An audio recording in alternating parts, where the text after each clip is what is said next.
Hi everyone, it's Rachel from Sweet and Simple Home, and today is a Saturday that I'm filming for you.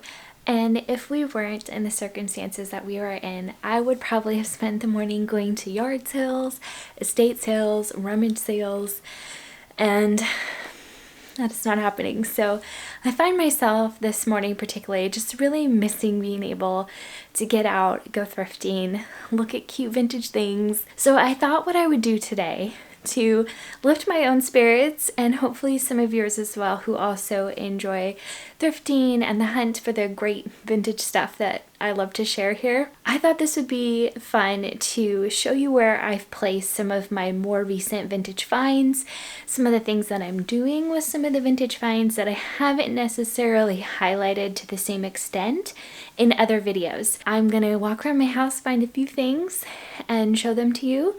And hopefully you guys enjoy seeing these little bits. So with that, let's go look at some vintage stuff. The first recent find is a jewelry box from a rummage sale back in early March. I paid just 25 cents for it. Molly actually is using this in her room, and she paired it with this pretty blue jewelry box she got at a thrift store back in December for 50 cents. She topped it with some vintage Avon jars from a free pile we found at an estate sale last spring.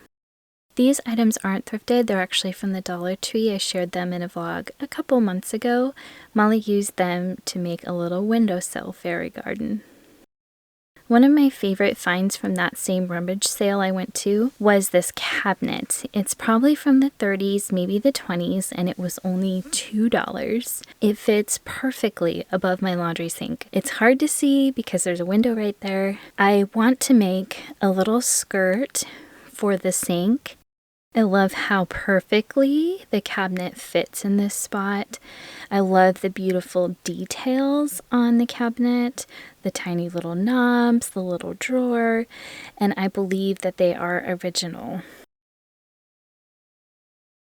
This little tea tin was from that same rummage sale for just $1.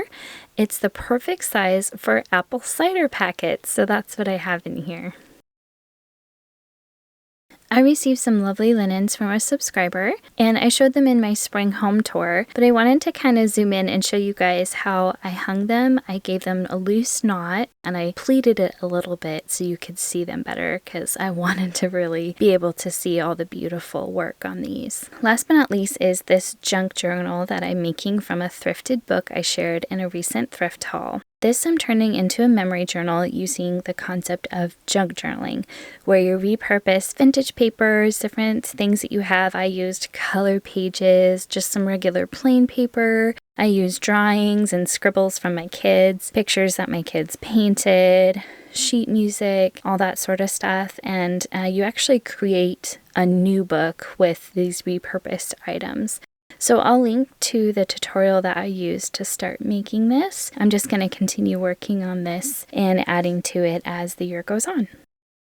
Thanks so much everyone for watching. I hope you enjoyed kind of walking around and seeing some of my more recent vintage finds. I know I really enjoyed kind of reliving what I found and enjoying what I already have. So I hope to make more videos like this, so be sure you're subscribed. I'd love to have you here at the Sweet and Simple Home. If you guys like this kind of content, be sure to give me a big thumbs up too. You guys take care. I hope you're staying safe and well. I will be back with more soon. Bye!